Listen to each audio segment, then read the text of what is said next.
Lumen Christi. Nakalimutan nila yung sagot. Deo Gracia. Ulit. Lumen Christi. Deo Gracia. Huwag na kayong mahiya. Mas intunado ako sa inyo. Kumukuha lang ako ng lakas ng loob. Sa dakilang awa ng Diyos. Kaya kalimitan ng mga pare, kumakanta o hindi o kumakanta. Ngayon lang, So, bahagi ho. So, ibig sabihin ng Lumen Christi, liwanag ni Kristo. Deo Gracia, salamat sa Diyos. So, bahagi ho. At yung nais nating bigyan ng paninilay para po sa taon na ito, 2026, sa muling pagkabuhay, ay tututok tayo sa liwanag ni Kristo. Na kung tuusin, ito yung ipinamanig natin mula pa noong Sabado de Gloria. Bahagi ho na ipinapahayag sa atin. At sabi nga, kung tunay na si Kristo muli na buhay, dapat binibigyan tayo ng kaliwanagan sa mundong pagkilos natin bilang mga tagasunod ng ating Panginoong Yesu Kristo. Ang tamang-tama ngayon, bagamat itong linggo na ito ay kilala sa tinatawag na linggo ng pagdududa, mula po noong taong year 2000 ay sa pangunguna ng ating Papa noon, Pope John Paul II, ay itinalaga niya na ang ikalawang linggo ng muling pagkabuhay ay ang linggo ng dakilang awa ng Diyos. So, yung mga bahagi ho, mayroon nga ho pala tayong pinapagawa Divine Mercy Shrine sa Canluba. Baka kaya yung pupunta sa next Saturday doon. Kung kayo po ay daraan ng SLEX, yung silangan exit, kapag papunta kayo ng Maynila, bahaging kanan, may makita kayo doon. Hindi pa tapos na simbahan. Hindi pa tapos na simbahan. Pero malaki.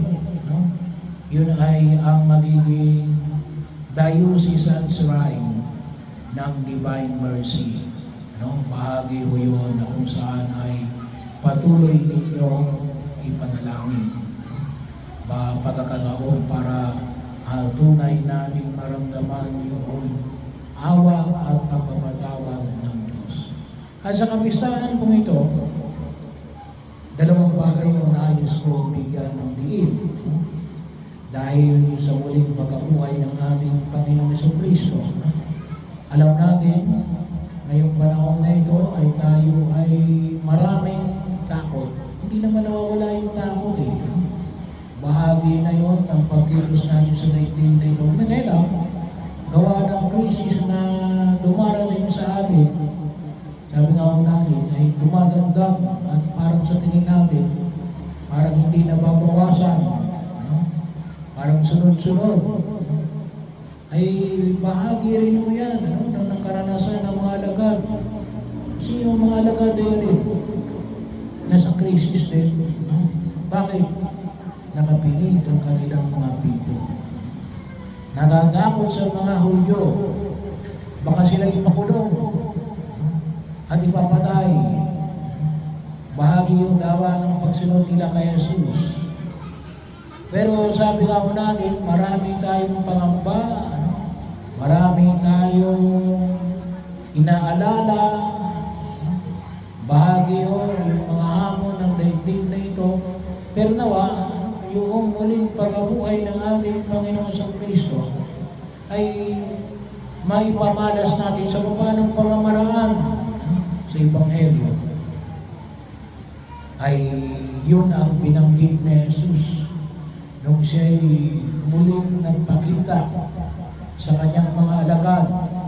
Anong sabi ni Jesus?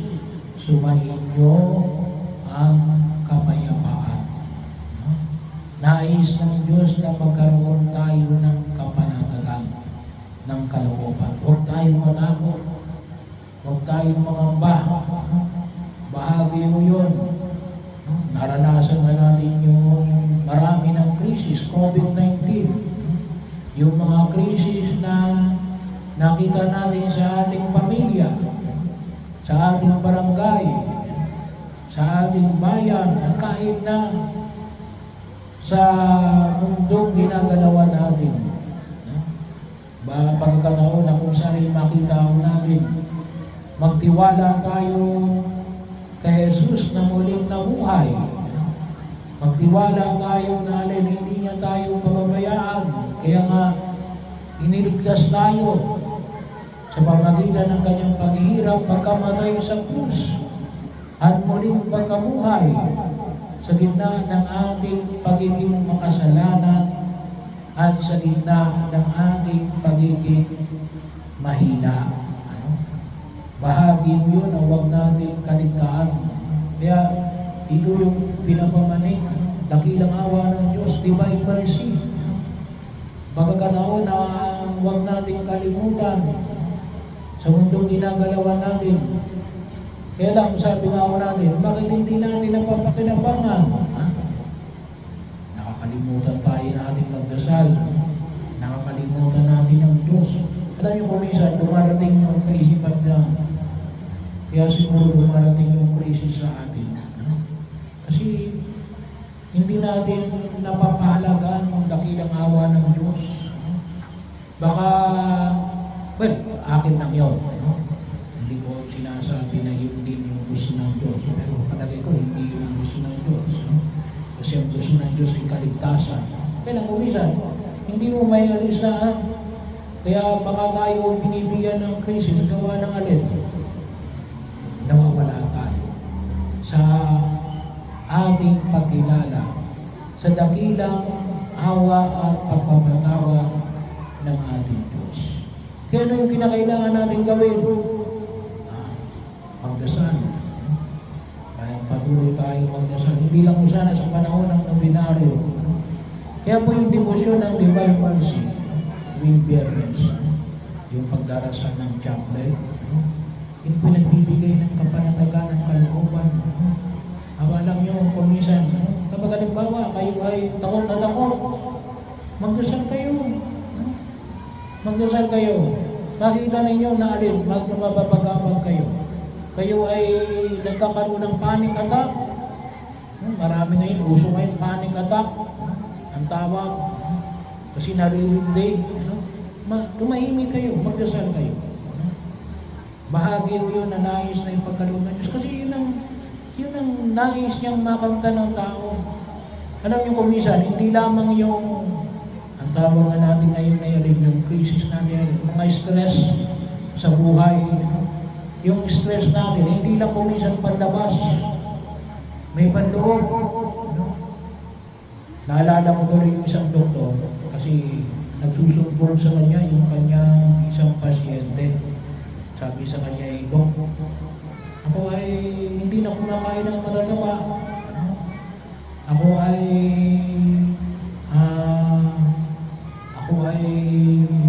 talagang pinipili ko yung aking kinakain. Bakit pa ko nagkakaroon ng alta presyon? Alam niyo kung anong sabi sa kanya ng doktor? Ay, wala kang kasing tigil sa pag-iisip.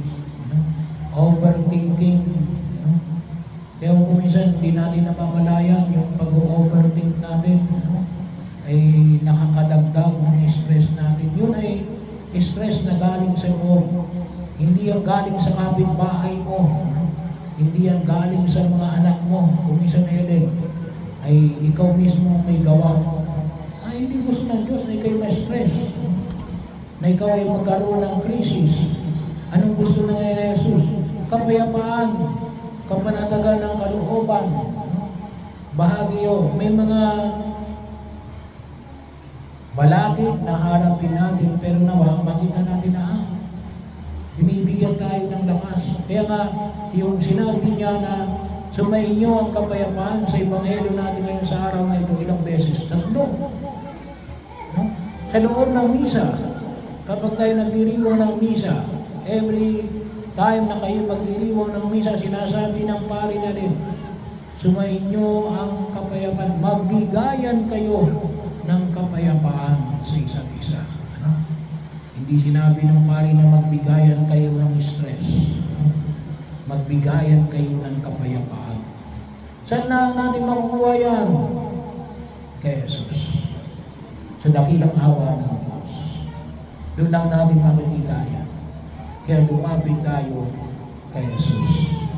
Bahagi rin pangalawa, kasi ito rin ay kung minsan nagdadala rin ng hindi kapanatagan ng kalooban yung alin, pagdududa. Pagdududa ni Tomas. Pero kung tutusin, kung papasahin natin yung banal na kasulatan, hindi pinagalitan ni Jesus si Tomas gawa ng kanyang pagdududa. Anong sabi niya kay Tomas? Tingnan mo yung aking kamay. Isuot mo ang iyong daliri sa aking mga kamay. Tingnan mo yung aking tagiliran. Isuot mo yung kamay sa aking tagiliran. Anong nais na Jesus? Na alisin yung pagdududa. Alisin yung pagdududa. Hindi yung pag-aalis lamang ng pagdududa, napasay mo lang alisin, hindi. Bahagi ho. Sabi nga ho natin, bagamat ho sa filosofiya, may tinuturo sa amin na when you are in doubt, do not act. Kapag daw ikaw ay nagdududa, huwag kang kikilos. Pero siguro mas magandang sabihin na do not act based on doubt. Huwag kang kikilos kung ito ay nakabase lamang sa pagdududa. Bahagi ho yun. Bakit? Ay napaka-dangerous. Well, kuminsan hindi natin napapansin kasi nga yung pagtingin lamang natin kuminsan sa ating mga kapitbahay o hindi kaya sa mga tao na sa paligid natin. Pero sa larangan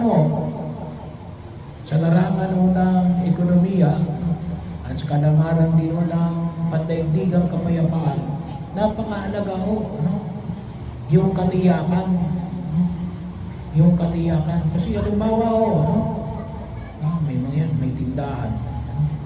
Titignan mo may tindahan. Ano ba rito yung kalimitang binibili? Di nang bibilin mo. Kasi nang kalimitang binibili. So may data. May data na ito yung kalimitang binibili. Kaya yun din ang bibilin mo.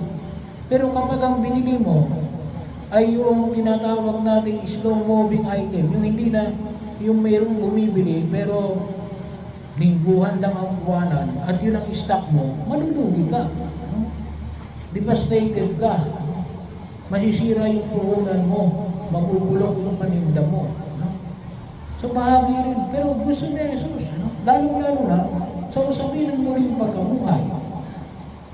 Gusto niyang matiyak na yung kanyang 11 disipulo na buhay pa ay tunay na naniniwala na siya yung muling nabuhay. Hindi lamang pangitain, hindi lamang panaginip, hindi lamang hologram, hindi lamang video. Kaya, anong sabi niya?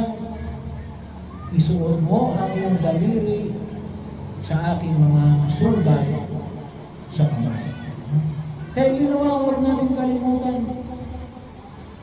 Huwag tayong gagawa ng pagkilos na nakabase sa pagdududa. At kung sakaling tayo nagdududa, kung gagawin natin yung lahat ng magagawa natin alisin natin. Gawa natin ang paraan. Tiyakin natin Tiyakin na isuot natin ang ating kamay sa daliri ng Kristong muling nabuhay para maging maliwanag na natitiyak ko, ito yung tunay. Ito yung tunay na muling pagkabuhay na Jesus. You can apply it in any situation sa ating pang-araw-araw na pamumuhay. No? Kasi gusto ng Diyos na rin. Tayo ay siguro. Kaya mahalaga ho yung data. No? Na makita ho natin sa pagkilos natin sa daigdig na yun. Pero itong dalawang ito, ay nawa po ay magtulot sa atin ng alin, pagtitiwala na alin, hindi tayo pababayaan ng dakilang awa at pagpapatawad ng ating Diyos. Lumapit lang tayo sa Kanya at siguradong bibigyan niya tayo ng kapayapaan